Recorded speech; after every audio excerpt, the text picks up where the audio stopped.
Hey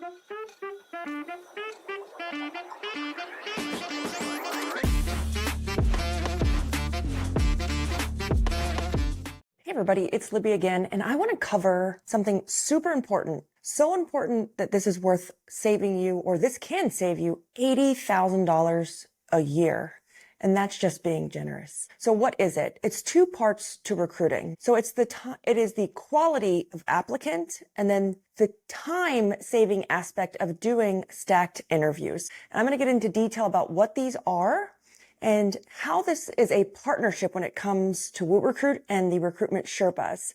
So let's get into quality. So this is different to every single person when it comes to quality. Why? Well, a quality applicant is different to everyone.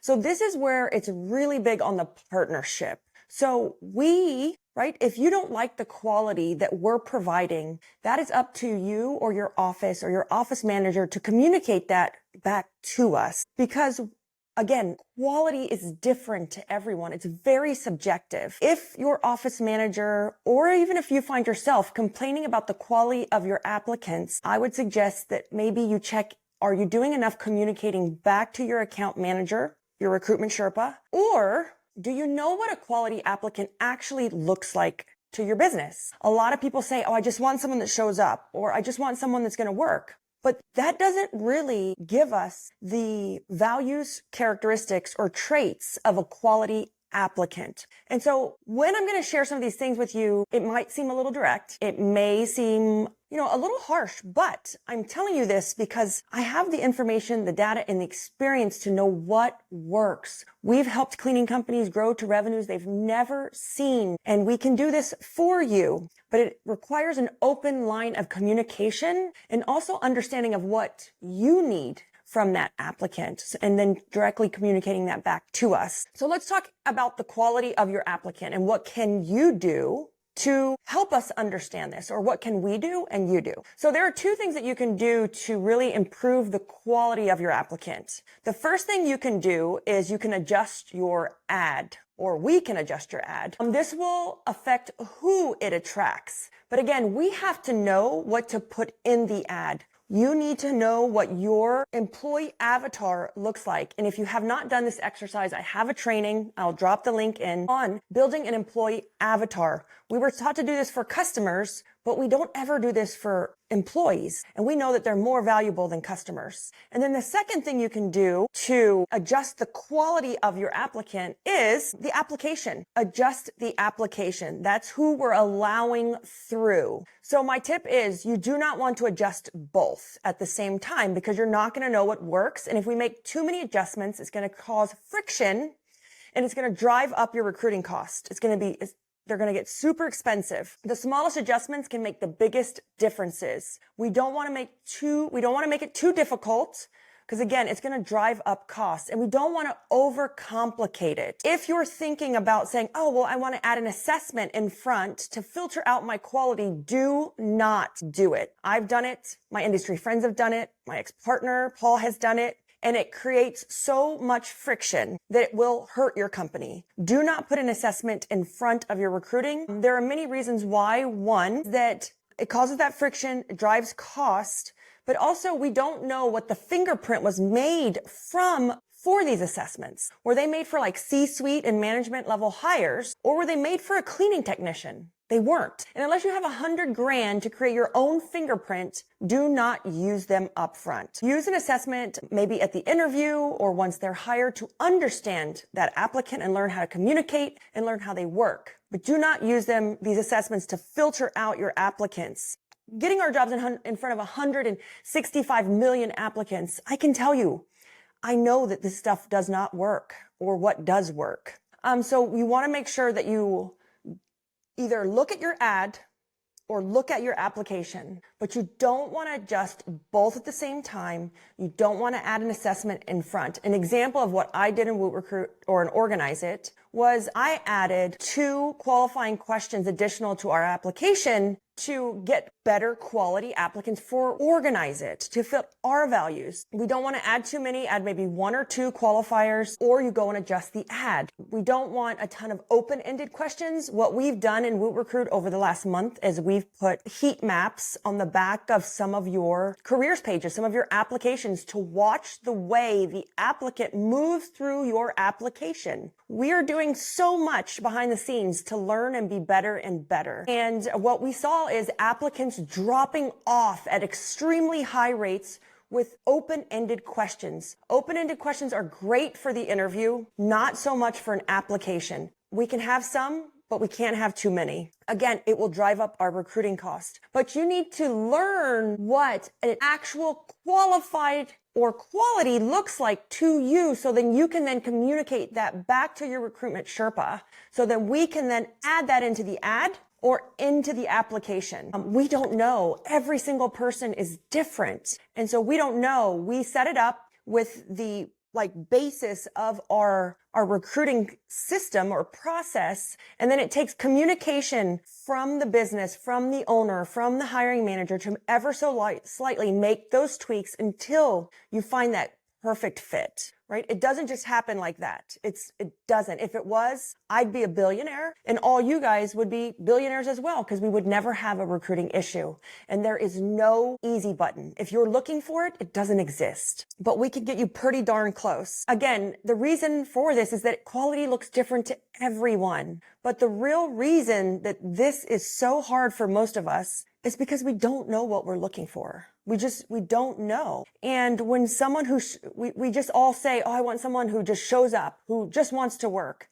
But that does not give us the detail that we need to attract great candidates to your company. And it does not tell us what those values are, traits are, or characteristics when we're just saying, I just need somebody that shows up.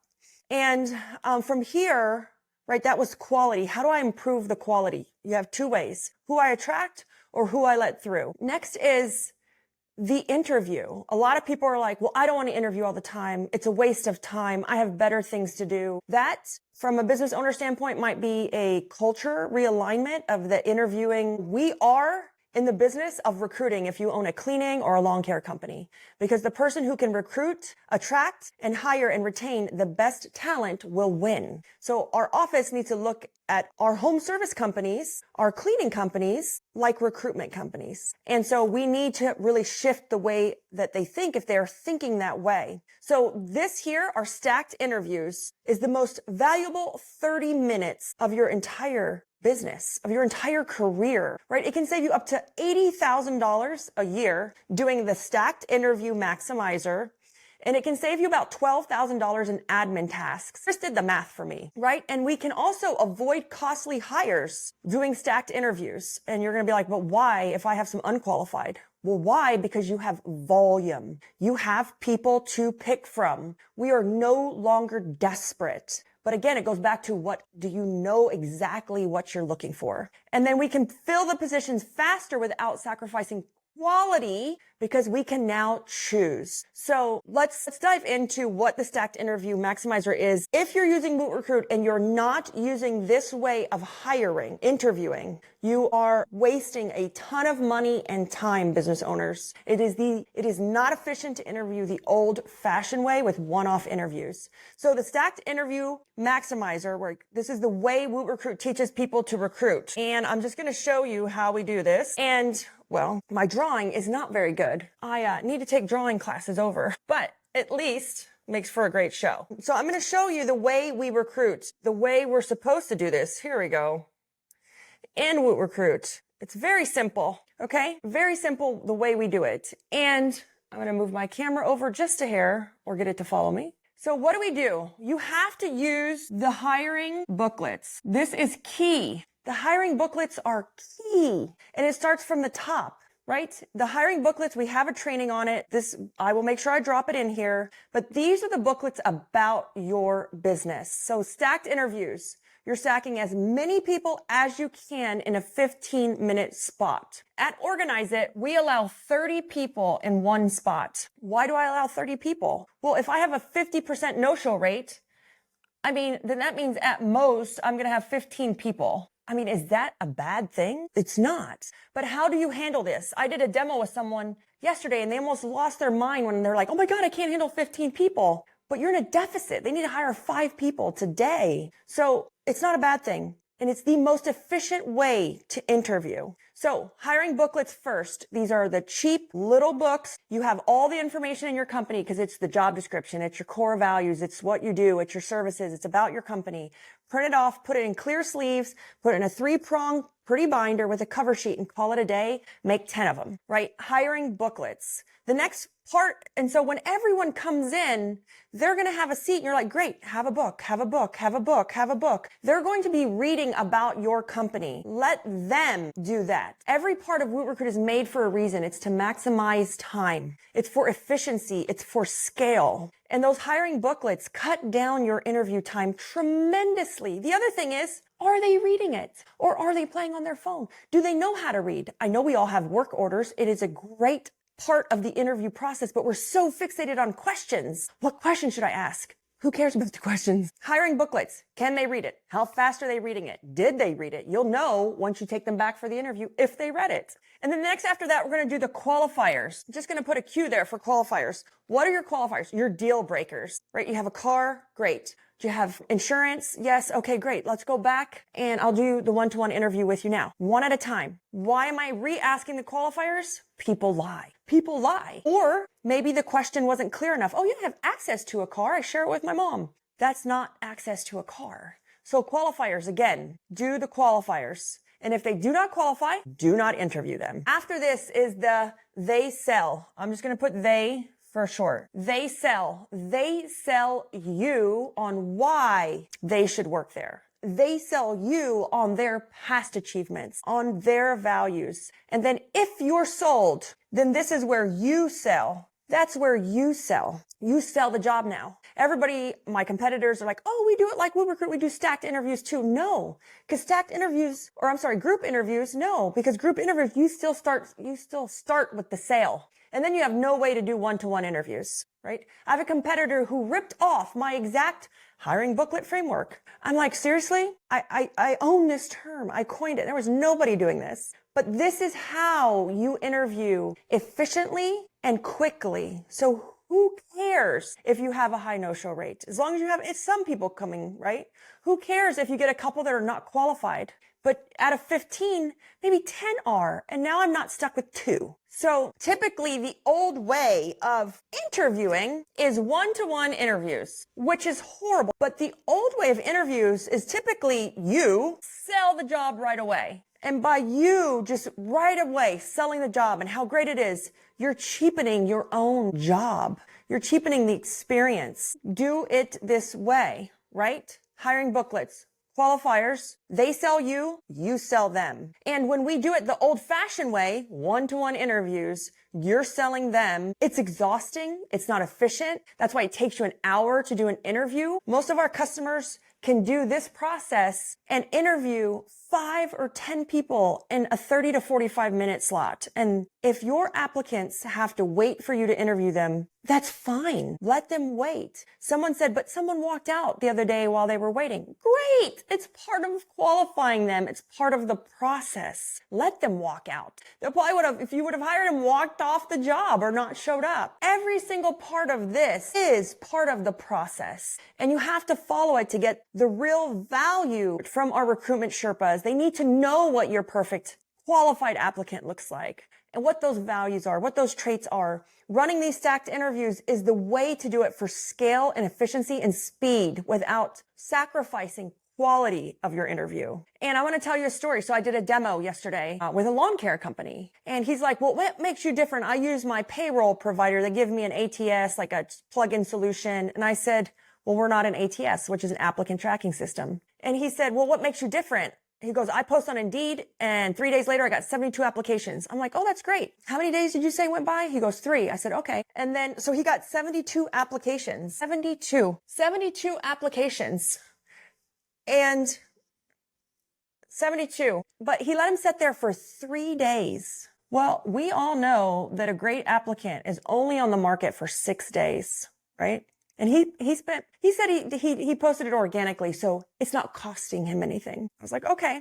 And I said, out of the 72 applications, how long did it take you to vet them? He said it took 9 to 10 hours of work. And I asked him, how much do you pay the person that did that an hour? He goes, I'm not going to tell you. It's way too much money. So I'm imagining it was at least a $15 to $20 an hour person. 9 to 10 hours took them, almost a whole day and a half, a day and a quarter, right? And I said, okay, out of that, he said, out of that, we had 8 interviews. I can't write sideways. 8 interviews scheduled. 8 interviews scheduled. And out of that, how many showed up? 2. And I said, out of that, how many worked out? He said none. And then they had to start all over again. But he didn't spend anything on Indeed, he said. He was proud of that. So this is what makes our process different. This is the old-fashioned way of losing your mind and hating recruiting, of recruiting being expensive and always feeling like you're in a deficit, always trying to get out of a hole, always understaffed. And it's the definition, right? One-on-one interviews, you selling them, letting applications sit there for 3 days, spending 8 to 10 hours to go through them, call them, schedule an interview, schedule 8 interviews and only 2 to show up, for none of them to work out, is literally the definition of insanity and inefficiency. So it does not have to be this way. It doesn't. I promise you, if you follow our process, if you communicate with your recruitment Sherpas, we can provide you results. We do recruiting for some of the largest commercial cleaning, residential cleaning, lawn care, and landscaping companies around. Some of the largest. And those ships were hard to turn because a lot of red tape, a lot of people involved, but they're doing it and they're scaling and they're growing. So if you think that you're wasting time interviewing stacked interviews, letting all those people, you're not. You're not wasting time. I need you to follow the process. So hopefully you're following the process. If you're not, I am dedicating time to rebuilding the WootRecruit Academy. I will make sure that you get the hiring booklet training. I will make sure you get the stacked interviews. But what I need from you is open communication. I also need you to check your office managers, your hiring managers. And if you're an office manager or hiring manager, check yourself. Are you communicating? Because doing it the old-fashioned way, I hate to tell everybody this, some people are going to hate me when I say this, is job security. A lot of HR reps don't like us because they think we're going to take their job. This is the most inefficient thing in the world. Don't pay someone to do this. Not when we have technology and automations and we have systems and we have processes. But for some people, they look at it like job security. Meanwhile, if you use our process to the D, I had an HR manager. I was on a franchise webinar for a franchise. I had an HR manager said, I was so skeptical of you. I've been in HR 10 years. You're the best thing I've ever used in my life because now I can focus on giving those applicants a great interview experience or a great onboarding experience. I don't have to do all this crazy legwork on the front end. And so if you are a manager or an owner thinking, oh, I can do it myself, or I don't need to follow their whole process, right? Don't divert. It's made for a reason. Again, highly communicate with us. Tell us what you love. Tell us what you hate. We're here, but we also have the data and the backing to let you know what's working really well for other people in your same industry.